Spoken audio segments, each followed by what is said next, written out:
12 days of calmness. You made it. Whew. Only 10 to go. So, as per yesterday, I'm going to crack on. I do have a tendency to waffle, for those of you who know me. So I'm not going to waffle, I'm going to crack on. Here's the reminder of where we're coming from with our 12 days of calmness. You should see the little diagram now. And that means that today we are thinking about body. And I hope you like today.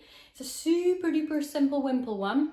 And hopefully it's something that you can integrate wherever you are and starts to have a positive impact on your sense of calm. Now, I learned this technique from a neuropsychologist. Ooh. So in terms of how that came to be is a long old story of my working with a neuropsychologist, and by working I don't mean she was my colleague. I go into more detail on that on my course and hopefully in a video, maybe later down the line. But I'm not going to bore you today. I promised I wouldn't waffle. But yes, so my point in telling you is that you can know it comes from a trusted source, a full-on neuropsychologist. So this technique is something that I use for myself. I've also passed it on to vocal coaching clients who have found great benefit from it. And part of the reason for that is that by doing something with your body, it really directs your mind into one specific place, especially if you, like me, are prone to kind of thinking, quick consecutive thoughts or those sorts of things. So today we are using our fingers and thumbs. Now, I bet you're thinking, oh yeah, she's going to say something like this or some variation of that. Good guess. I like your thinking. However, not today. What we're going to do instead is we're going to work through our digits. That's another name for our fingers, isn't it? But what we'll be doing is you're basically going to take your hands, your thumb to your fingers, and you're going to work your way through like that. Now you can do it resting down, you can do it wherever. Obviously I'm holding it up to show you. And as you do this, you're working seamlessly through each finger, I hope you can see. And as you do, you start to count backwards from 100. 100, 99, 98, 97, 96. It takes a lot of thought, as you can tell.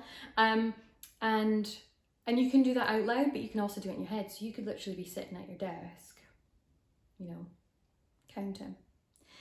And it really helps. Yesterday we were talking about that sense of taking a pause and maybe noticing what we're thinking. Here, we give ourselves something really specific to focus our thinking on. Now, it doesn't need to be numbers. If you're someone who can recall, states or countries or road names or something that doesn't require a lot of pondering, something that you can go biff, baff, biff, baff, baff, biff, baff, biff, baff, baff, is really, really useful. But I like to stick with numbers because I'm not great at geography. And you basically, so you could, like I say, just do exactly the same thing, but in your head or out loud, listing those states or names of roads. It takes a lot of concentration to actually keep this going and to do the numbers. And by doing that, you've come into the moment, you've centered your mind onto one specific task, and then you've reset.